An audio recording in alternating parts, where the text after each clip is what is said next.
Nós vamos orar nessa oração, nós vamos também agradecer a Deus pelos aniversariantes da semana, aqueles aos quais o Senhor concedeu a graça de completarem mais 365 dias de vida. E cada dia que a gente acorda, completar um ano mais de vida é mais difícil, né?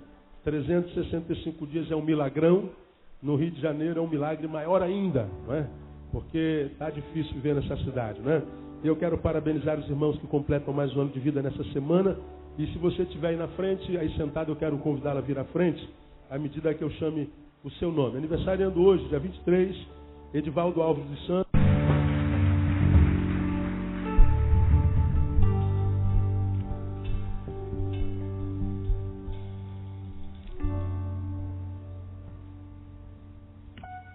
Aleluia. Vamos terminar a palavra que a gente tem ministrado sobre fé hoje, irmãos. Temos conversado sobre fé desde setembro. E eu quero terminar essa palavra hoje fazendo uma recapitulação e encerrando essa série de meditações sobre fé, para que na próxima semana a gente comece uma nova. Temos falado sobre fé porque entendemos, falamos lá no início, Romanos capítulo 10, que hoje no evangelicalismo brasileiro a fé foi reduzida a uma moeda de troca, uma moeda de barganha, né? Fé é uma coisa que a gente diz ter, e que diz ter para tirar alguma coisa de Deus. Fé é uma coisa que a gente imagina recebemos de Deus, para que, usada na relação com Deus, por ela consigamos de Deus receber alguma coisa. Então a fé, ela hoje virou um objeto de troca. A fé não é mais aquilo que ela é no coração de Deus. E ela só é usada então quando nós estamos diante de alguma dificuldade, quando nós estamos de alguma carência, com a falta de alguma coisa. E aí a gente diz, eu tenho fé, então vou usar minha fé e vou entrar na presença de Deus com a fé do tamanho da minha e vou tirar de Deus aquilo que eu quero receber. Então a gente reduziu a fé a uma moeda de troca. E a fé é muito mais do que isso. E a gente tem falado sobre isso desde o mês de setembro. Portanto, estamos caminhando para 2 meses ministrando sobre a fé. E aí nós aprendemos sobre a fé algumas verdades que são imprescindíveis e que nós precisamos reter, para que nós possamos fazer valer isso que Deus colocou sobre nós. Então nós aprendemos, lendo Efésios capítulo 2:8, que a fé é muito mais do que uma coisa que a gente usa para tirar algumas coisas de Deus. O que nós aprendemos? Primeiro, que a fé salva. Pela graça sois salvos por meio da fé. Então a fé não é só para eu comprar um carro. A fé não é só para arrumar um marido, uma esposa. A fé não é só para a gente passar no concurso público. Não tem a ver com coisa. Pela fé nós somos salvos. Sem a fé, portanto, nós somos seres perdidos, destituídos da glória de Deus. Aprendemos em 1 João capítulo 5, versículo 4, que esta é a vitória que vence o mundo, a saber, a nossa fé. Então, se alguém pretende viver no mundo sem ser vencido por ele, se você pretende andar no caminho de Deus e permanecer, ter de Deus a bênção da permanência, como eu vou pregar logo mais à noite, se você pretende estar no caminho de Deus e nunca mais olhar para trás, porque a Bíblia diz que quem lançou mão do arado não pode mais olhar para onde? Para trás. E se olha, a minha alma não tem prazer nele. Deus está dizendo que quem veio para o caminho e não teve força para permanecer no caminho, abandonou o caminho por causa dos ataques do mundo, Deus está dizendo, a minha alma não tem prazer em você. E como é que a gente vence o mundo gerando prazer em Deus? Pela fé. É pela fé. Então a fé é muito mais do que objeto de barganha. Romanos 3:28 nos diz que pela fé nós somos justificados diante de Deus. Portanto, não é pela obra, pelo que eu faço, é pelo grau de fé que eu tenho. Pela fé eu sou justificado, sou tornado justo. Quando a gente lê Gálatas capítulo 3, versículo 14, a gente aprende que é pela fé que a gente recebe o Espírito Santo. Pela fé. Gálatas 3,14. Diferente do que se prega no evangelicalismo brasileiro. Olha, domingo tem o culto da descida do Espírito Santo. A gente acredita que o batismo do Espírito Santo mesmo, que o enchimento do Espírito Santo, que a recepção do Espírito Santo acontece num culto. A gente acredita que a gente entra num culto carnal, que a gente entra num culto sem compromisso com Deus, que a gente entra num culto cheio de deformação do caráter, e aí, naquele culto, o Espírito Santo desce, porque você falou uma meia dúzia de língua estranha, está cheio do Espírito Santo. Abracadabra. E aí diz, eu falei uma linguazinha estranha. Dizem que quando a gente fala língua estranha, é porque a gente agora está cheio do Espírito Santo. E você fala língua estranha no culto, nessa horinha que a gente passa aqui, mas você tem um caráter deformado, é um adúltero, é um canalha, é um devedor, é um não pagador, é um fofoqueiro, é um mentiroso, vive uma vida dúbia, e você vem para o culto de domingo, naquela igreja que diz que tem mais poder do que todas as igrejas do Brasil, falou em língua, estou cheio do Espírito Santo. E você acredita nessa tolice.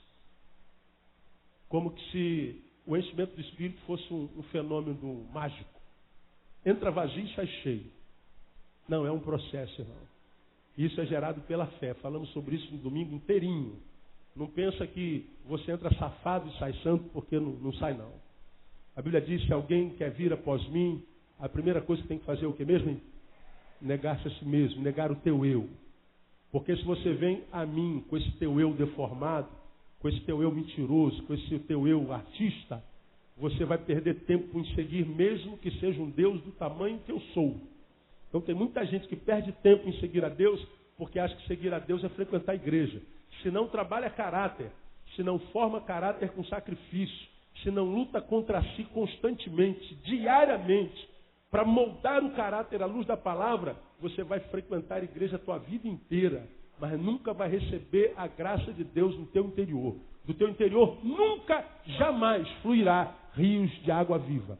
Você vai ser no mínimo uma cisterna de águas rotas. Só isso, de águas amargas. Porque o Espírito Santo a gente recebe pela fé. É um ato, é um processo. Mas o que nós aprendemos sobre a fé? A fé nos qualifica como filhos de Deus. Gálatas 3:26. Quer se tornar um filho que dá prazer ao Pai? Quero, pastor. Só pela fé. Não é pela religião, pelo dogma, pela doutrina. Porque a gente aprende na igreja evangélica no Brasil, uma igreja que não é reflexiva, que quanto mais severo você for com o corpo, quanto mais esquisito você se torna, mais Deus está satisfeito com você. Aí a gente vê um processo estranho na igreja. A pessoa se converte e fica antipática. Se converte e fica feia. Se converte e fica tão feia que se dá uma vassoura voa. Não é? Se converte e fica antissocial. Se converte e fica antipática. Se converte e não se relaciona mais com os amigos. Se converte, vive uma espiritualidade eteetizada. É um ET. Parece um ser alienígena. Como o crente é feio, meu. Desculpa, não estou criticando, estou constatando. Né? Não aqui. Os feios hoje não vieram, ficaram em casa dormindo. Hoje só tem gente bonita. Né? E a gente diz que a gente se torna essa coisa feia porque agora nós somos de Deus e de Deus nós somos diferentes do ímpio. Ou seja, se o ímpio é bonito, então a gente tem que ser feio. Se o ímpio é alegre, nós temos que ser triste. Se o ímpio vive rindo, nós temos que não rir. Aí a gente vê essa gama de crente feio, que a sua própria imagem já vem de uma mensagem. Pastor, se eu me converter a Jesus, eu quero muito. Mas se eu me converter a Jesus, eu tenho que ficar igual a minha esposa vai ficar igual aquela irmã lá? Vai. Então, pastor, vamos para o inferno, porque não dá. Não dá. E essa é uma realidade. A gente acha que a gente agrada a Deus, somos qualificados como filhos de Deus por causa da forma do exterior. Não, é pela fé, irmão, que vai trabalhando no nosso interior. Porque, embora nós pregamos naquela manhã, nós podemos ter vários filhos. Ou, digamos, tenhamos 2 filhos. A gente ama o mais velho ou ama mais o mais novo? Qual que a gente ama mais, pais? Nasceu o primogênito, depois nasceu o segundo. Temos 2 filhos. Qual que a gente ama mais? O primeiro ou o segundo? Igualzinho, não é? A gente ama igual. O amor que o pai tem pelo filho é igual. Mas a alegria que o pai tem no filho, isso é diferente. Tem filhos que dão mais alegrias do que os outros. Tem filhos que nos fazem sorrir mais do que os outros. Tem filhos que só nos fazem chorar. A gente ama, mas ele é uma fonte de tristeza. Meu. A gente ama, eu morro pelo meu filho, mas que ele só me dá dor de cabeça. Pastor, isso é verdade. E tem filhos que a gente ama igualzinho, mas esse filho é uma fonte de prazer. Quando a gente está em depressão, lembra do filho. Que que o filho levanta a nossa moral. Amar, o pai ama igualzinho, mas ter prazer no filho, isso é diferente. Como é que a gente dá prazer ao pai enquanto filho que somos? Pela fé. Falamos isso no domingo inteirinho. Mas, quando a gente lê 2 Tessalonicenses 3:2, a gente aprende que a fé é uma graça não concedida a todos. A fé não é dom de todos. A fé não é para todos. Então, fé é um presente de Deus. Nem todo mundo tem fé. Alguém me ligou ontem e falou assim: pastor, como é que o senhor explica isso na Bíblia? Porque tem alguém aqui do meu lado me perguntando como é que pode explicar um negócio desse na Bíblia. Que ele não crê. Eu expliquei para ele, mas ele não crê. Aí eu falei assim, ó, a resposta é essa. Pois é, mas isso eu falei para ele, mas ele não quer acreditar. Aí eu falei assim, ó, o que nós podemos fazer? O que a gente tem a ver com a não fé dele, com a não crença? Não, mas ele tem que crer, pastor. Não tem que crer, não. Ele deveria crer. Mas se ele não crê, o que eu posso fazer? O que você pode fazer se alguém não crê no que você prega? Nada. É a mesma coisa quando alguém quer enfiar a reencarnação na tua vida. A reencarnação existe. A reencarnação é uma realidade, cara. É uma doutrina lógica. Bom, tu acredita na reencarnação? Não. Agora, como é que ele vai te fazer crer na reencarnação? Você não crê. Ninguém pode obrigar ninguém a crer, até porque a fé não é de todos. Quantos aqui tem fé na palavra de Deus, no Deus da palavra? Eu tenho fé, pastor. Então, escuta eu te falar, você é um privilegiado. Deus lhe deu a graça de crer. E a fé vem por onde? Vamos falar sobre isso já. Né?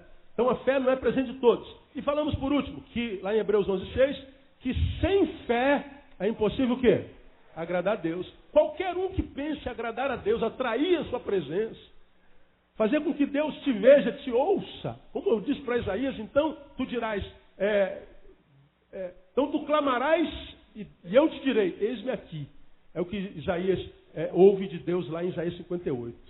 Deus dizendo a Isaías, então Isaías, tu clamarás e eu, teu Deus, te direi, eis-me aqui. Porque Isaías, quando clamava, ele atraía a presença de Deus. Ora, como é que a gente atrai? Como é que a gente atrai a presença de Deus? Como é que a gente agrada a Deus?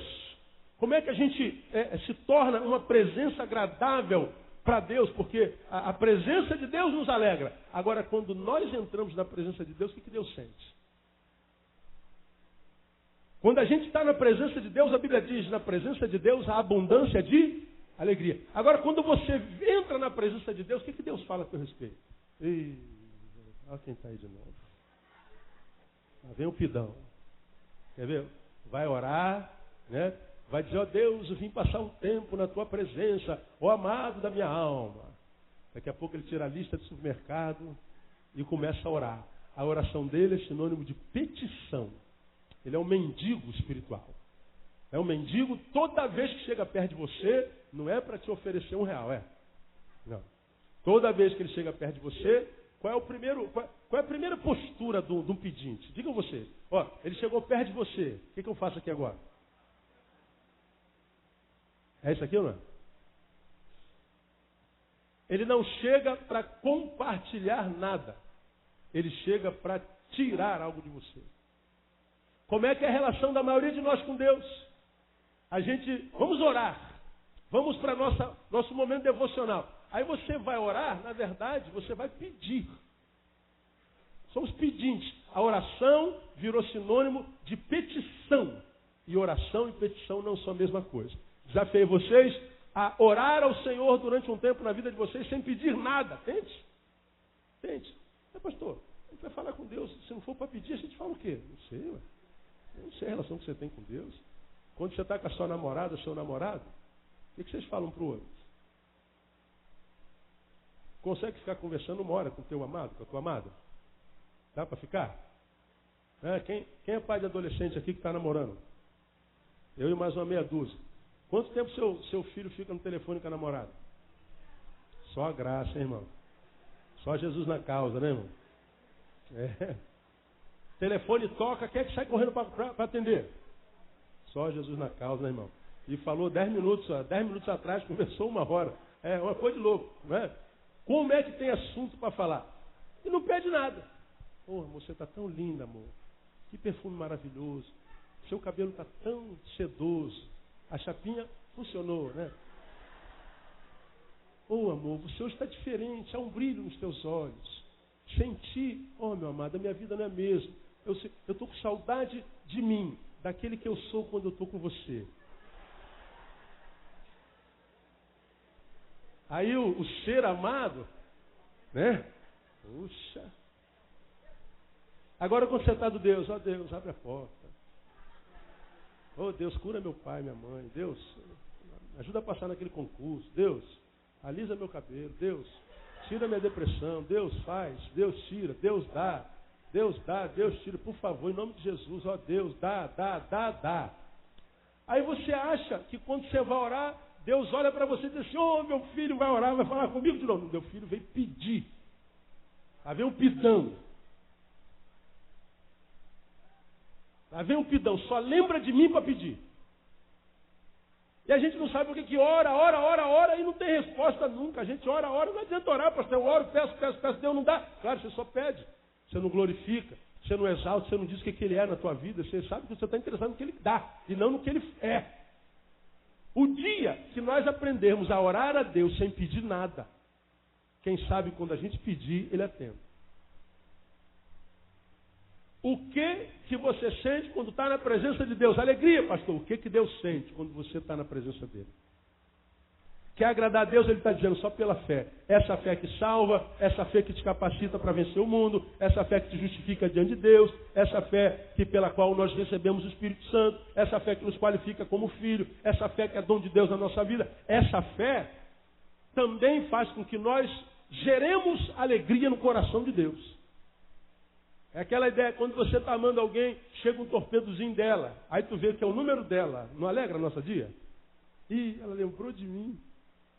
Às vezes não fala nada, vem 3 pontinhos, só para falar assim, ó, lembrei de você. Caraca, faz um bem para a nossa alma, né? Pediu nada, não disse nada, mas lembrou de você. É a mesma coisa que Deus quer sentir quando a gente entra na presença dele. Meu filho lembrou de mim. Meu filho tem prazer em ter-me na sua lembrança, no seu coração. Meu filho não é um pendente, não é um mendigo espiritual. Tudo isso é gerado pela fé. Nós aprendemos mais o que nesses 2 meses? Nós aprendemos, à luz de Romanos capítulo 10, versículo 17, que está escrito lá no versículo 17, logo a fé vem pelo ouvir e ouvir pela palavra de Deus. Então nós aprendemos que a fé é concessão. Ela vem, a fé vem. A fé não vem por legado hereditário. A gente não nasce com fé, ela é gerada em nós. A fé vem, ela se torna uma realidade em nós no caminho. Então ninguém nasce com fé, não existe fé hereditária. Eu tenho fé porque meu avô teve, meu pai teve, eu tenho, meus filhos também terão, se Deus quiser. Conversa fiada. Isso pode ser religiosidade, fé não. A fé que gera essa vida, essa qualidade de vida relacional com Deus, não, isso não é hereditário. A fé vem. Então ela não é em nós e ela se torna em nós num determinado momento da nossa história. A fé vem. Se ela veio, ela tornou-se. Se ela tornou-se é porque ela não era. Ela é agora. Né? Muitas vezes nós confundimos, como nós pregamos, fé com pensamento positivo. Não, eu creio que ele vai ser curado. Eu creio que ele vai ser curado. Eu creio que ele vai ser curado. Não, eu creio, pastor, que vai ser curado. Creio que o meu filho vai passar. Creio que a bênção vai chegar. Creio que a vitória vai ser instituída na minha vida. Se você ora pelo doente, crendo que ele vai ser curado, mas se ele morre, você se rebela, se revolta contra Deus. Deus não é bom, Deus não porcaria nenhuma, Deus nada. Isso nunca foi fé. Isso foi pensamento positivo, que só serve para fazer coisas boas acontecerem. Mas se as coisas mais acontecerem, essa tua fé, que não é fé, é pensamento positivo, não serve para nada. Para nada. Tenho fé que você é aprovado, você é aprovado, você é aprovado. Chega lá, teu nome não está lá. Pronto. Aí tu chuta o balde, abandona o evangelho, abandona a igreja, abandona todo mundo, não quer saber de mais nada. Cai na gandá, enche a tua cara e vai viver a tua vida absolutamente. Você nunca teve fé. Isso é pensamentozinho positivo. Que não ajuda quando a vida nos espreme, quando a vida nos esmaga. Portanto, você já aprendeu que a vitória da fé não é vencer sempre. A vitória da fé é não cansar nunca. É preciso muita fé para que milagres aconteçam, porém, é preciso maior fé para quando o milagre não acontece. É a fé de Jó. O Senhor deu, o Senhor tirou, o Senhor tomou. O que ele diz mais? Bendito seja o nome do Senhor. Portanto, a fé que é fé, que é plantada no nosso coração pela palavra, que é gerada em nós, é aquela fé que nos capacita para alcançarmos a vitória, mas se naquele domingo fatídico, 23 de novembro, nosso time for para a segunda divisão, a gente diz assim, eu continuo crendo em Deus. Meu Vasco joga com São Paulo hoje. Só Jesus na causa, né, irmão? E eu sei que todos vocês vão orar, né? Alguns para ele descer de vez e outros para ele não descer, né? Qual oração que ele vai ouvir, né, meu? Então, só Jesus na causa. Então não adianta. A fé que é de Deus, ela não é só para ganhar, é para perder também. Porque, irmão, só um ser humano que abriu mão da humanidade, emburreceu, que acha que a vida é só de vitória mesmo, né? Ô, pastor, só vitória. Só vitória é uma ova. A gente perde muito na vida, meu amigo. E há derrotas que geram marcas na nossa vida, na nossa alma tão profunda, se a gente ficar mentindo que não perdi não, pastor, não perdi não, não perdeu, irmão. É tempo de chorar. Então chora. Porque se você chorar, quem sabe haja cura. Porque a Bíblia diz que o choro pode durar uma noite, mas pela manhã vem o cântico de alegria. Agora, enquanto você se recusa a chorar, não espere pela alegria do amanhã, porque ela não vem. Porque nós muitas vezes somos capacitados para rir. Tempo de rir a gente quer, mas tempo de chorar a gente não quer. Só vitória. Não, irmão, tem vitória. Vitórias e derrotas nos alcançam. A fé é concessão. Né? Ela nasce. Segundo, nós aprendemos, a fé vem pelo ouvir. Então, a fé é concessão dada a quem? Aos que buscam. Não é para qualquer um. Se ela vem pelo ouvir, ouvir é uma disposição que a gente concede a quem fala. Eu estou falando. Não estou? Vocês estão ouvindo por quê? Quem chamou vocês aqui? Alguém bateu lá na teu apartamento, Lenilson? Hoje você vai para a igreja, vai ter que ouvir o pastor Neil. Se não for ouvir o pastor Neil, o bicho vai pegar. Alguém foi lá fazer isso? Não. Alguém mandou telegrama mandando você vir? Alguém convidou você para vir aqui? Alguns que foi convidado aí pelo vizinho, pelo amigo, pelo parente. Mas ele botou uma faca no teu pescoço? Não. Você veio por quê? Porque quis. Está ouvindo por quê? Porque você quer. O simples fato de ouvir é uma busca. Se a fé vem pelo ouvir, o ouvir é uma concessão que a gente dá a quem fala. Se você está ouvindo, portanto você está dando legalidade para que o Espírito gere fé no teu coração. Agora, se o sujeito não ouve, não adianta, irmão. É perder tempo. Quando um ser humano, em qualquer área da vida, perdeu a capacidade de ouvir, acabou. Como é que você pode se relacionar com alguém que não ouve? Acabou o relacionamento. Como é que você pode livrar um filho da perdição se ele não te ouve? Vai se perder. Como manter uma relação de amizade se o amigo não ouve? Não tem jeito. Como Deus pode gerar uma obra do Espírito no teu coração se você não ouve? Não tem jeito. Se o indivíduo perdeu a capacidade de ouvir, acabou o relacionamento. Portanto, para quem quer saber, eu nunca divirto uma pessoa mais de 3 vezes. Fulano. Perdeu a capacidade de ouvir, não perca tempo. Diga assim, se você precisar, cá estou. Mas não perca o seu tempo tentando enfiar pela boca, pela goela, porque não é pela goela que entra, é pelo ouvido. Então, é a capacitação de ouvir. E aí nós falamos naquele domingo inteiro sobre o ouvido amigo e o ouvido inimigo. O ouvido amigo qual é? É aquele ouvido que, a despeito do que ouve, se é a palavra de Deus, mesmo que essa palavra venha como um chicote, essa palavra venha como uma lambada de Deus. E quando a gente está pregando aquela lambada, né, se tu sente que é de Deus, de vez em quando aparece alguém no culto e fala assim, fala Jeová, né, não tem? Desce a borracha, Jeová. A gente ouve alguém falando um negócio desse, porque a palavra está sendo pesada. Agora, se teu ouvido é amigo, é teu amigo, e essa palavra ainda que doa em você, se você percebe que é de Deus, o que você faz? Eu abaixo a cabeça e falo assim, Senhor, está doendo, mas eu vou ouvir porque é a tua verdade. Você tem ouvido abençoado, ouvido amigo. Agora, se o teu ouvido ouve a mesma palavra, você sabe que é a verdade, mas está doendo em você, e você ao invés de ouvir fica revoltado, ao invés de se permitir julgar, ser julgado pela palavra, julga o pregador. Se você ao invés de falar assim, não, está doendo, mas é verdade, foge dessa verdade, teu ouvido é teu inimigo. E se teu ouvido é teu inimigo, você corre sério risco de se perder. Porque lá no fim, lá no Apocalipse, ele escreve as cartas às igrejas, revelando o tempo do fim. E lá no tempo do fim, ele está dizendo assim, ó, quem tem ouvidos, diga vocês, ouça o que o Espírito diz à igreja. Por que você acha que lá no finzinho está escrito assim, quem tem ouvidos, ouça? Por que ele faz alusão a isso? Só lá no finzinho. Porque ele sabia, porque é Deus, que no fim, o que aconteceria? Muitos de nós perderíamos o quê? O ouvido. Então ele está lá no finzinho dizendo, se você é um dos poucos que ainda tem ouvido, olha, ouça. Porque vai chegar um tempo, irmãos, que nós não vamos ter mais ouvidos. Eu acho que nós já chegamos nesse tempo.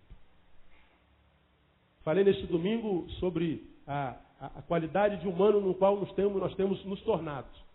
Você, que tem mais de 30 aí, da minha geração, um pouquinho mais além, lembra que quando o nosso pai, a gente estava fazendo alguma besteirinha, nosso pai não falava, nosso pai olhava para nós. Diz aí, como é que a gente ficava? Meu irmão, dava aquela tremedeira, como diz a Dalzira, da planta dos pés à outra cabeça.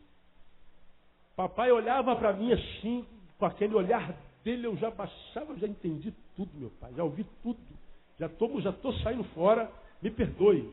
Entendi tudo. E o pai não falava nada. O pai só olhava para a gente, já dizia, comunicava tudinho. Quem é dessa geração? Quem teve pai assim? Pois é. Boa época, né? Agora você fala com teu filho. Dá vontade de matar, não dá? Fulano, vai tomar banho. Já vou. 10 minutos depois. Fulano, tomou banho? Eu estou indo, mãe. 10 minutos depois, 20. E aí, já tomou banho? Estou quase lá. 30 minutos depois. Fulano, tomou banho? Não, já estou tirando a roupa, mãe. Parece que ele mora aqui, na Malé, e o banheiro é lá em Belfor Roxo. Não ouve, cara. Aí você tem que ir lá e ameaçar. Tu vai ou não vai? Aí ele sai correndo e vai para o banheiro. Não ouve. Nossos filhos, não, essa geração não ouve. Papai fala, você não vai fazer isso e pronto. E você fala, sim, senhor, pai. Hoje você não vai fazer isso e pronto. Por que não? Por que não, pai? Por que eu não posso? Não tem mais ouvido. Por isso que quando chega lá no tempo do fim, quem tem ouvidos, ouça. Então se você pensa, eu sei que você pensa, irmão, peça ao Senhor para que nunca permita que seus ouvidos se tornem seus inimigos. Porque de quem os ouvidos se tornam inimigos, a vida desse perde esperança. Ele vai viver a vida dele dissolutamente, rebeldemente. E a gente sabe que quando um filho rebelde se afasta do pai, como o pródigo, ele vai acabar vivendo uma porcaria de vida. Como o filho pródigo. Comeu comida de porco, viveu entre os porcos, viveu uma porcaria de vida. E a gente sabe que os nossos filhos vão quebrar a cara e volta quebrado. A gente sofre com isso. A gente abraça de novo. Quando abraça, né? A gente recebe. Mas o que a gente quer quando tenta ensinar os filhos? Que os nossos filhos cresçam sem ter que sofrer tanto. Sem ter que apanhar tanto da vida. Mas não adianta, os nossos filhos não ouvem, filho. Pensa bem, não é para casar rápido desse jeito, filho. Quanto tempo você está namorando? Não é para casar desse jeito. Dá mais um tempinho, estuda um pouquinho mais. Né? Pense bem, qual a origem dele, qual a origem dela. Filho, cuidado com essas amizades. Filho, não é por aí. Vai estudar, dorme mais cedo, filho. Bota o chinelo no pé. Você está resfriado, vai. O pai é uma mala, a mãe é uma mala. Mas é uma mala que carrega um tesouro preciosíssimo, filho. E se você não carregar essa mala que tem um tesouro precioso dentro do pai e da mãe, você vai carregar a mala da vida que é cheia de desgraça. E tudo que nós pais queríamos é o quê? Que nossos filhos sofressem menos do que a gente. Mas eles ouvem? Não ouvem. Aí o miserável vai sofrer, para depois, mãe, você tinha razão. A vontade de falar, eu já sabia a sua coisa. Tentei te falar antes, mas não ouve. Então, a fé é uma concessão aos que buscam, aos que ouvem. Aprendemos, e aqui vou terminar, que a fé é concessão realizada exclusivamente pela palavra de Deus. Portanto, a fé não vem pelo o que se ouve. Aliás, a fé não vem pelo ato de ouvir. Ela vem pelo que se ouve. Ela vem pelo que se ouve e não por simplesmente desenvolvermos o ato de ouvir. Então, mais importante do que ouvir é saber o que está ouvindo. Porque o texto é claro, específico, né? A fé vem pelo ouvir. O ouvir o quê? A palavra de Deus. Então, não é pelo ato de ouvir, é por aquilo que a gente está ouvindo. Não é ouvir qualquer coisa. Então, aqui cabem duas considerações. Primeiro, ouvir a palavra de Deus. Ouvir a palavra de Deus não é necessariamente ouvir a palavra do pastor. Não é necessariamente ouvir a palavra do bispo. Não é necessariamente ouvir a palavra do padre, da televisão, dos livros de autoajuda. Não. Como eu preguei domingo passado, ou retrasado, nós vivemos uma diversificação no evangelicalismo brasileiro e cada um prega uma coisa. Cada pastor prega a sua doutrina. Cada um diz que a sua doutrina está firmada na Bíblia. Há lugar que você vai, que se eu for pregar como eu estou aqui sem gravata, com a camisa para fora, vão dizer que é o capeta que está pregando, porque o homem de Deus não prega sem gravata. Outros lugares eu já tive, pastor, o senhor não trouxe gravata não? Eu falei, irmão, não gosto dessa forca não. Eu não vou arrumar uma gravatinha para o irmão pregar. Né? Pô, irmão, eu não gosto de gravata não. Sem gravata o senhor não prega. Sem paletó o senhor não prega. Acontece. Né? Acontece aquilo que o pregador uma vez foi barrado, ele era seminarista, fato é verídico. Você não está descontando aí, mas ele é verídico. O seminarista foi pregar, barraram ele porque ele estava sem paletó. Aí ele se tornou um grande pregador, um pregador famoso. Aquele camarada que ficou tão famoso que se ele for sem camisa, a igreja recebe. Né? Todo mundo quer tê-lo na igreja pregando. Aí ele foi de terno e gravata. Quando ele chegou naquela igreja onde ele foi barrado, ele tirou o paletó, botou o paletó na frente do microfone e disse, prega paletó, prega paletó, prega paletó. Aí ele falou assim, irmãos, o paletó não quer pregar. Se o paletó não quer pregar, ele é mais importante do que eu, então não tem mensagem nessa manhã. Aconteceu isso. Então há lugares que existem doutrinas assim, doutrinas assadas. Então você aprendeu que esse livro aqui, o da capa preta, a Bíblia, a Palavra de Deus, ele pode sair daqui onde ele está aqui, no púlpito, Palavra de Deus, mas quando ele passa por dentro de mim, que sou o pastor, ele pode chegar aí não mais Palavra de Deus. Ele saiu daqui, palavra, chegou no teu ouvido, não mais palavra. Porque ele foi com a impressão do pastor. Ele foi com a impressão daquele homem que se diz de Deus, e às vezes nem sempre o é.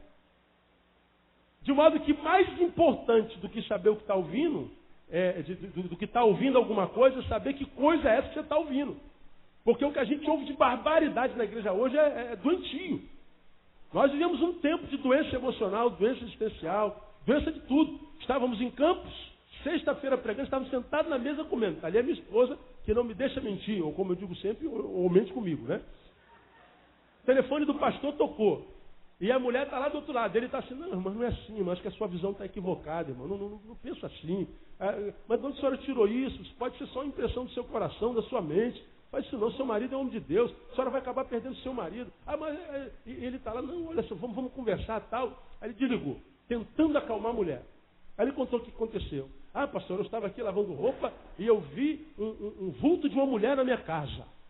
E com certeza o Espírito Santo me falou que meu marido tem mulher na rua. Olha a doente. Né? E ela começou a brigar. Você vai ter que me dizer, você está com mulher na rua? Eu tenho certeza, porque o Espírito Santo me revelou, o Espírito Santo me mostrou. Mas de onde tu tirou isso? Eu vi um vulto de uma mulher aqui em casa. Então só pode ser uma mulher que você tem na rua. E o marido é um santo homem de Deus. Agora, da onde ela está tirando isso? Do lugar onde ela tem sido ministrada.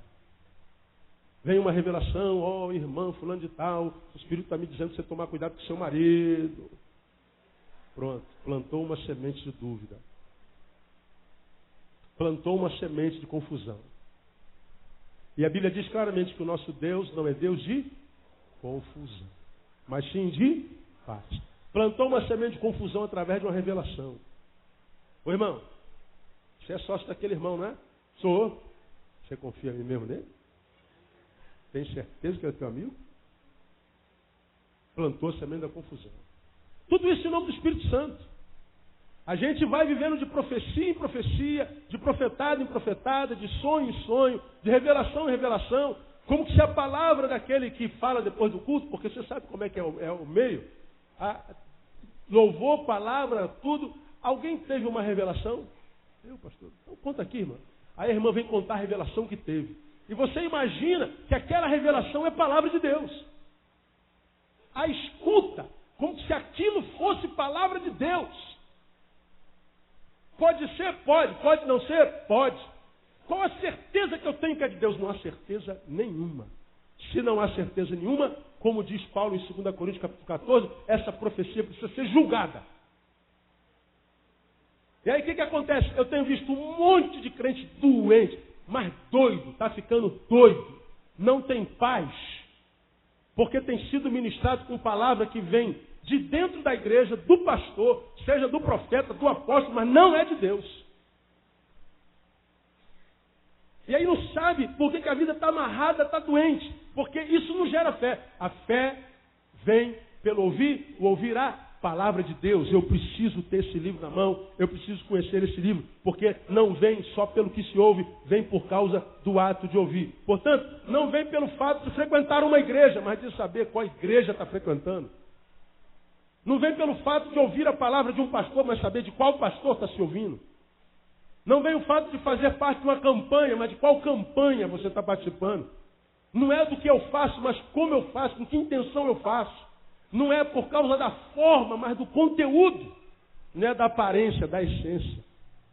Não é o que eu vejo acontecer do lado de fora. Oh, mas há muito fogo, há muito poder, há muito reteté, há muito barulho, há muita glória. A gente imagina, então Deus está aqui, porque tem barulho. Tem gente caindo, tem gente tremendo, tem gente pulando, tem gente falando em língua. Sim, o barulho até parece ser de Deus. Mas vamos ver os frutos que saem disso no dia a dia. Então, se tu pegar uma lata e encher de areia e jogar para o alto aqui, uma lata de 20, enche de areia e joga para o alto. Tum. Pega uma lata vazia de 20 e joga para o alto. Tum. Qual lata que faz mais barulho? A lata vazia. Então, barulho não é sinônimo de poder de Deus. O fato de você se arrepiar no culto não é sinônimo de Deus. O fato de minhas emoções serem mexidas não é sinônimo inequívoco de que Deus está agindo naquele lugar. Pode ser Deus? Pode, mas pode não ser. Então nós precisamos estar atentos. Quem pretende ter essa fé que gere uma vida que vale a pena ser vivida, como eu digo sempre, eu preciso saber aonde eu tenho frequentado, quem tem ministrado sobre a minha vida, quem tem impingido autoridade sobre a minha vida, a quem eu tenho dado legalidade, o que vem de lá. Porque a maioria dos crentes que eu conheço, a grande maioria, porque não tem conhecimento da palavra, submete-se a tudo que o púlpito diz. Porque acha que contestar o púlpito é contestar a figura do próprio Deus. Como se o ungidão que está aqui no meu lugar, ou como se eu que sou pastor, não pudesse me equivocar. Como se eu não pudesse dizer alguma besteira porque eu sou um homem de Deus. Ora, o mesmo Deus de quem eu sou homem, você também é. Ou você não é um homem de Deus, sim ou não? É. E somos homens do mesmo Deus. Ora, Pedro se equivocou, Paulo se equivocou, Moisés se equivocou, Davi se equivocou. Por que eu não posso me equivocar? Portanto, como diz lá em Atos sobre os crentes de Bereia, quando os apóstolos pregavam, os crentes da cidade de Bereia estavam com a palavra aberta para saber se era exatamente como eles estavam falando. Então, mais importante do que ouvir alguma coisa é saber que coisa você tem ouvido. Porque se você não consegue discernir a palavra de Deus na boca daquele homem, você está ali dando legalidade. Não para que a fé seja gerada, mas que a fé seja roubada. São vozes paralelas, como ministrou o pastor Alexandre, muito bem ministrado aqui nesse lugar. E as vozes paralelas são sempre as vozes da serpente. Porque a voz de Deus disse para Eva, olha, não coma daquela árvore lá e pronto. Se comer, morre. Mas ela foi ouvir a voz paralela. Não, certamente você não vai morrer. Deus está exagerando. Na verdade, Deus está com medo, porque se você comer aquela palavra lá, aquela fruta lá, você vai se tornar igual a ele. Ela ouve a palavra paralela, não ouve a palavra de Deus. E o que acontece? Ela caiba no pecado. Ela acaba introduzindo o pecado no mundo. Ela acaba sendo expulsa da presença de Deus. Você pode ver que a maioria de vocês que está fora da igreja porque ouve palavra paralela. Você está naquela igreja lá? Olha, cuidado. Você está ouvindo aquele pastor doido lá? Já viu a barbicha nova dele? Aquilo é do próprio cão. Você sabe o que... Pronto, você ouviu a palavra paralela. Seja daqui dessa igreja ou da igreja onde você faz parte. Aí você se torna um crente tão porcaria, tão carnal, que quando você olha para a tua igreja, olha para os teus irmãos, olha para o teu grupo, olha para o teu coral, olha para a tua banda, olha para o teu departamento, para a tua célula, você só vê falso. Você só vê pecador, você só vê o erro. Você olha para uma roseira linda, cheia de rosas, você vai atentar para o espinho. Aí daqui a pouco você se acha tão bom que você não cabe em lugar nenhum mais. Ninguém presta, só você. Só que os que não prestam estão juntos, desenvolvendo comunhão e ouvindo a palavra. E você é o bonzão, está sozinho, curtindo a tua solidão. É você que vê tudo. Aí tu vê os hipócritas, alguns falsos, vivendo uma vida equilibradinha, com as coisas no lugar, a vida fluindo, eles são hipócritas. E a tua está toda degringolada. Tua vida está toda errada.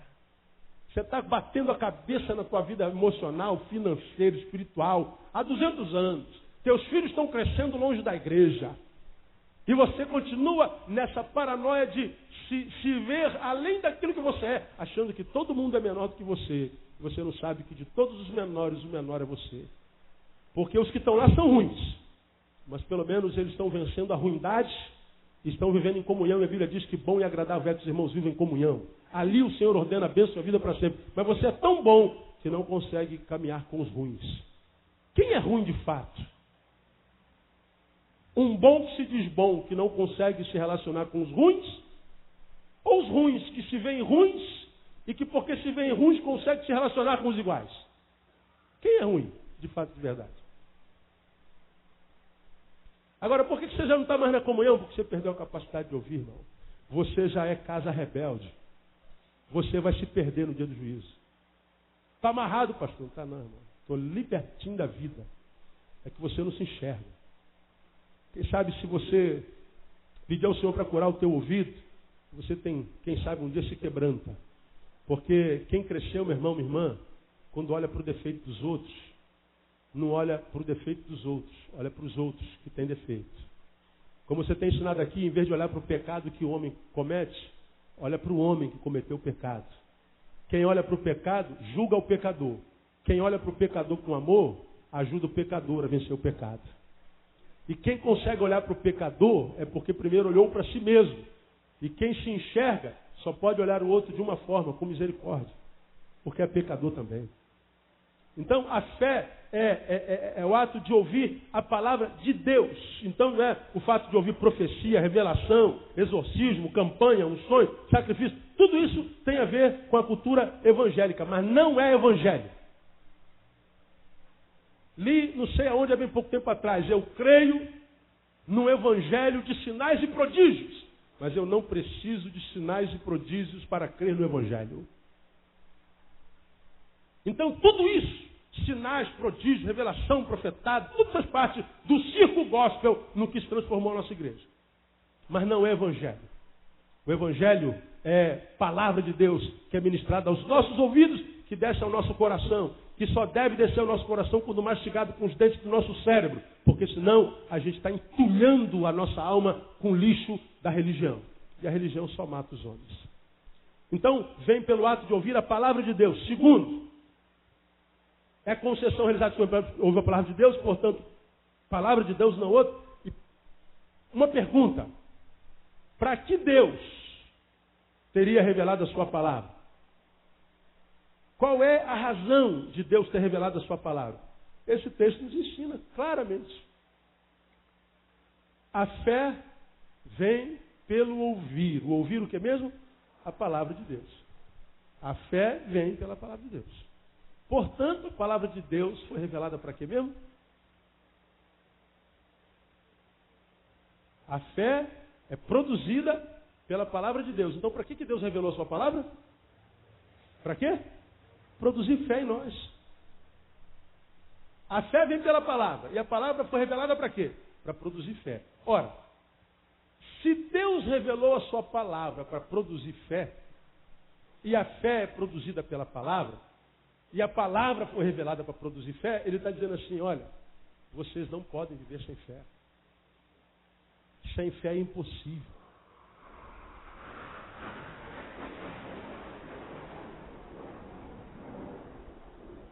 E essa impossibilidade de viver sem fé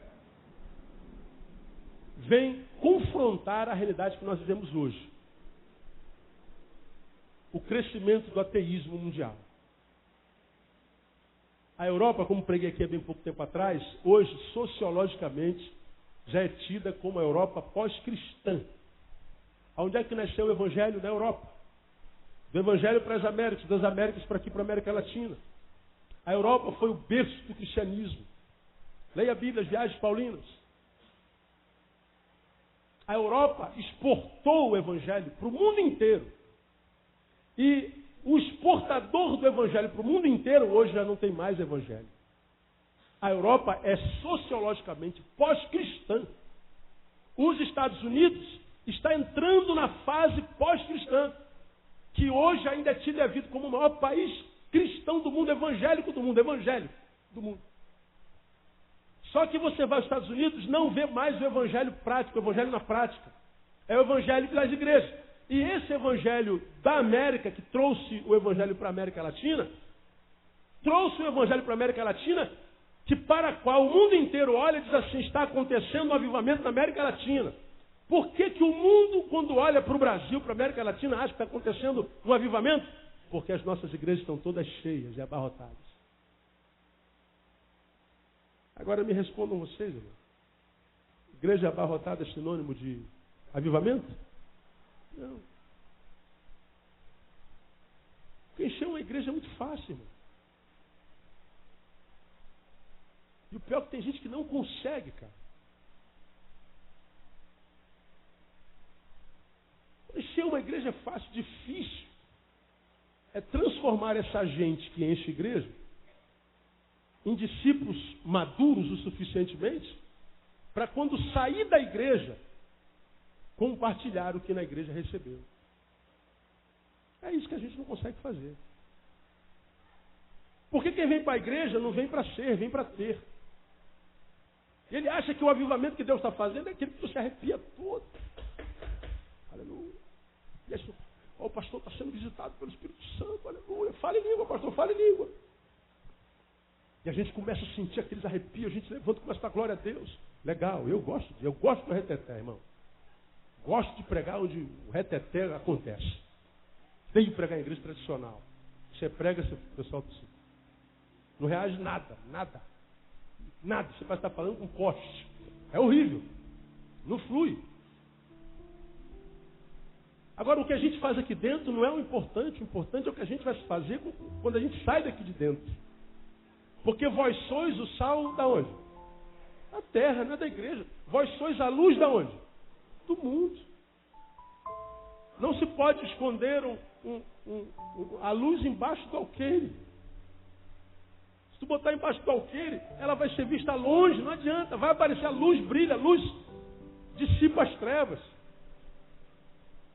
Agora, quando chega domingo, a gente vê crente saindo igual os ratos dos valados.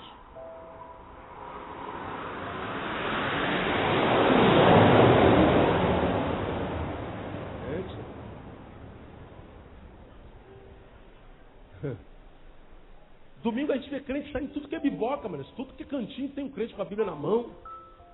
Terno e gravata, bicicleta, com 5 filhos na bicicleta.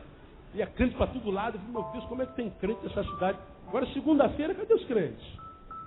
Cadê os crentes da tua fábrica, do teu escritório? Cadê os seres humanos atraentes? Gente boa, sangue bom, porque o sangue de Cristo corre na veia. Cadê o pessoal que tem uma palavra de graça, que fala como quem entrega oráculos de Deus?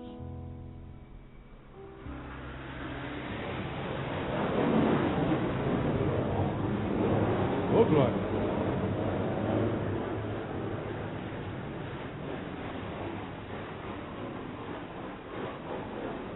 Nossa. Vamos orar para esse avião cair, vamos? Não. Pelo amor de Deus, né? Cadê o amor, né, irmão? Pois é. Ah, não, tem aviador aí, tá louco. O filho da irmã tá dirigindo lá, tá pilotando, que é isso? Vai em paz, filho, vai fazer a melhor aterrissagem da tua vida. Vai ser uma benção. Depois faz um churrasco para comemorar. Mas não passa aqui mais não, vai embora. É. Cadê os crentes atraentes, irmãos? Os crentes que vê alguém mal, pô, cara, posso te ajudar? Aquele cara que é referência no lugar onde trabalha, fala assim, pô, tô mal, vou conversar com fulano, cara. Fulano é de Deus. Mas não, os crentes sentam-se com eles, conversam o que eles conversam. É a mesma coisa que eles. Mesma porcaria. Não tem diferença nenhuma. Nem do lado de fora, nem do lado de dentro. Se não fosse só do lado de fora, não precisa ser diferente, não. Mas se for do lado de dentro, nos princípios, na forma, não precisa. Mas na essência, tem toda a diferença. O avivamento vai acontecer quando a gente receber o que a gente recebe aqui dentro e a gente for pelo caminho como efeito dominó, abençoando um a um. A gente vai abençoando um a um. A gente vai estendendo a mão um a um. A gente vai ministrando graça um a um. É o efeito dominó, uns aos outros. Agora, se eu perguntar para você aqui, não precisa responder. Essa semana você abençoou quantas pessoas? Não precisa responder. Lembra de não, pastor? Hoje eu sentei com alguém essa semana, poxa, eu senti que eu fui, caramba, uma bênção na vida dele. Quantos você abençoou? Quando você acorda amanhã, você planeja ser bênção na vida de alguém durante a semana? A gente acorda de manhã e diz assim, o culto ontem foi uma bênção. Daí? Gente, eu vi muita gente caindo no Espírito, eu vi muita gente falando em língua, muita gente sendo batizada no Espírito Santo. Teve uma irmão que teve uma revelação que tinha anjo sentado naquele lugar, cheio de anjo, varão de fogo, com a bola de fogo, com a espada de fogo, com a palavra de fogo. Era fogo para todo lado. Mudou o que na tua vida? Não mudou nada, pastor, mais. Não mudou nada, então não adiantou nada. Porque a fé que gera o Senhor no nosso coração pela palavra nos faz transformarmos numa pessoa que só quem tem fé é. Pela fé, eu sou salvo, venço o mundo, sou justificado diante de Deus, recebo o Espírito Santo, sou qualificado como filho e agrado o Pai. A fé vem pelo ouvir a palavra, e a palavra foi revelada para gerar fé. Se a palavra que você ouve não aumenta a tua fé, não te transforma no ser humano mais forte, capaz de resistir às tentações, de vencer a mediocridade, de vencer esse estado de comiseração dentro do qual muitas vezes você cai, que te faz morrer de pena de si mesmo. Eu estou com pena de mim, pastor. Você chega na igreja, faz aquela casa de já morreu, para ver se alguém olha para você e fala assim, está tudo bem, irmã? Não, eu estou mal. Morre de vontade que alguém que apareça e tenha pena de você. Olha como eu estou tristinha, gente. Olha, pastor, como é que eu sou um homem abatido pelas vicissitudes da vida. Aí aparece alguém que bate nas suas... irmão, como é que você está mal? Tadinho, irmão. Olha como é que o Vitinho está abatido, gente, magrinho. E o que a tua igreja tem feito por ti? Não, a igreja não foi na minha casa. Não ligaram para mim.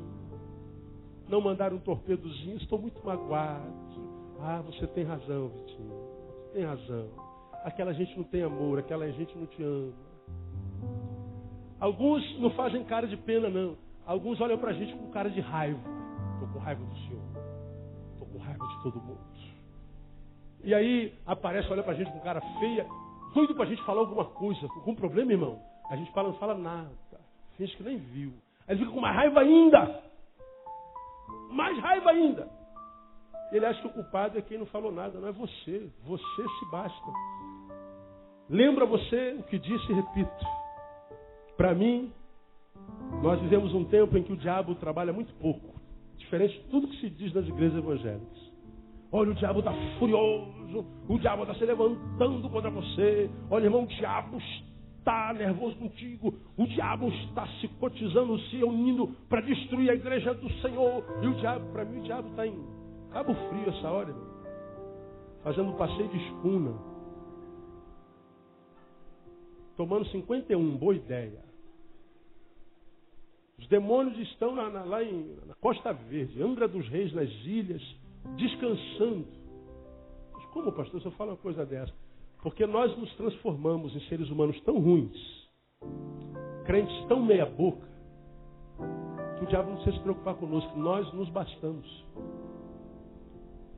O diabo diz assim, não se preocupa com eles não, que eles se destroem a si mesmos.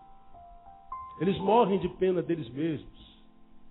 Eles mendigam a atenção do outro o tempo inteiro. Eles querem tapinha nas costas o tempo inteiro. Eles querem ser o alvo dos outros o tempo inteiro. Eles são pobres coitados. Deixa eles lá. Eles se bastam. Verdade, eu concordo com o diabo. Estou com o diabo no ar. Porque se você fosse homem, você ia falar assim, é verdade, pastor. Às vezes eu vivo uma vida que até eu tenho vergonha. E o pior é que você fica procurando culpados. E você já aprendeu aqui que aqui não rola, né, irmão? Não é o que fazem conosco. É o que nós fazemos com o que fazem conosco.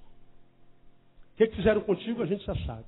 E o que você fez com o que fizeram contigo? Ah, pastor, eu estou magoado, pastor. Estou ferida, pastor. Estou... Magoei, pastor. Me mata, Deus. E você acha que se alguém botar você no colo, tadinha, você está pobrezinha, tadinha, a tua vida vai melhorar. E você não sabe que se alguém, ao te ver assim, te botar no colo, está alimentando esse pobre coitado que existe dentro de você. Porque o teu amigo vai falar assim, você está assim por quê? Porque eu estou magoado. Não tem razão para estar magoado, irmão. Ah, mas ele falou que eu sou gorda. E você é gordo ou não é? É, né, pastor? Um pouquinho. Então o que você tem que fazer? Quando te chama de gorda, você fica brava? Fico, então emagrece. Ninguém mais vai te chamar de gordo. Vitinho, alguém te chama de gordo? De balofo?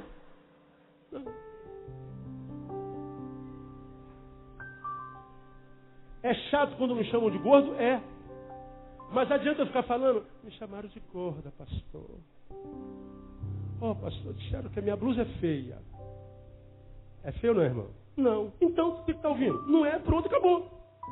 Curte a tua blusa. Se você botou, porque você disse que é bonito. Então curte. Tira uma foto, bota no Orkut a tua blusa. Olha a minha blusa. Gostei. Se você não gostou, o problema é seu. É isso. Agora, é feia? Não é feia mesmo. Então não usa mais. A pessoa falou porque é feia, então bota uma blusa bonita. Ah, pastor, disseram que eu sou desafinado. É ou não é? Eu sou, pastor. Então afina. Afina. Agora não adianta, irmão, a gente ficar, ah, pastor, não resolve. Ah, eu não gosto de você. Ué, lamento por ti, filho. Você não me conhece porque eu sou uma bênção. E não ter a minha amizade é prejuízo para ti, não para mim. Ah, pastor disse que não gosta de mim, pastor. Ah, pastor, disseram que está com raiva de mim. Qual foi o mal específico que você produziu em direção a ele? Eu não fiz nada. Qual foi o mal? Você fez o que de mal para ele? Nada. Então por que você está sofrendo com o ódio dele? Manda ele se catar. Morra com o seu ódio.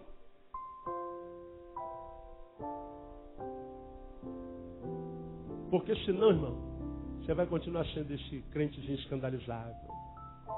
O pastor disse que fulano morrer.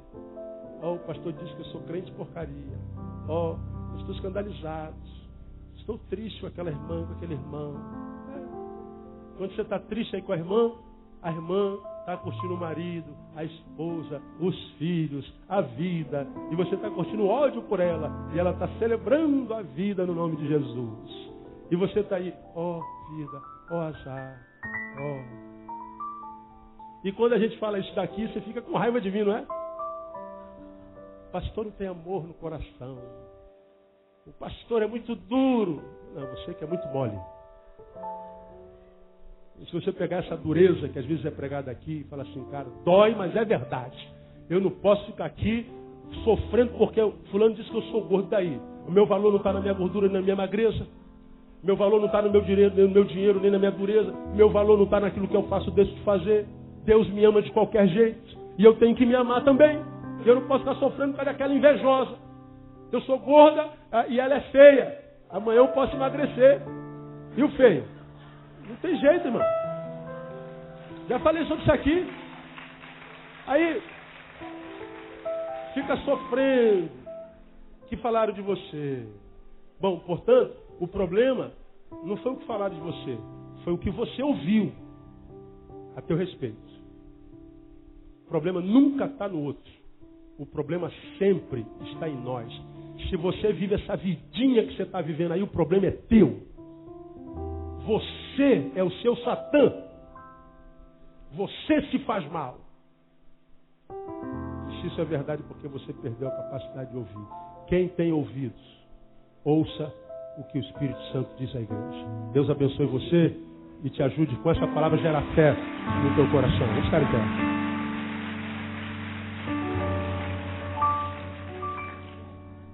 O pessoal do Vale está chegando aí, né, com as mochilas deles aí, graças a Deus. Vamos orar, curva a sua cabeça. Pai, muito obrigado por essa manhã, por esse tempo que passamos na tua casa. Ajuda-nos, ó Deus, a ouvirmos a tua palavra e retermos o nosso coração, para que ela possa gerar fé na nossa vida. Ó Deus, que a tua palavra nesse lugar seja pregada, doa a quem doer. Gostemos ou não, ó Deus, libera a tua palavra sobre nós.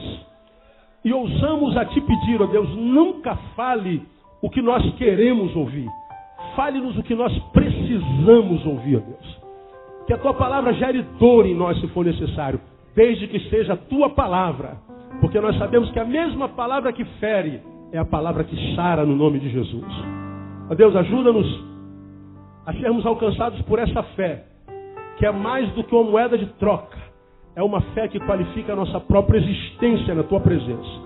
Dá-nos alegria de vermos essa fé gerada dentro de nós. Portanto, abençoe-nos, a cada um de nós, com um par de ouvidos amigos e não um par de ouvidos inimigos, para que nós possamos vencer o que nos falam quando é do mal e que possamos reter o que nos falam quando é para o nosso bem. Nós te louvamos por essa manhã, te damos glórias e o fazemos no nome de Jesus, o nosso Senhor. Amém e amém. Vou em paz, Deus abençoe você. Até logo mais, às 18 horas. Não saia sem dar um abraço no teu irmão.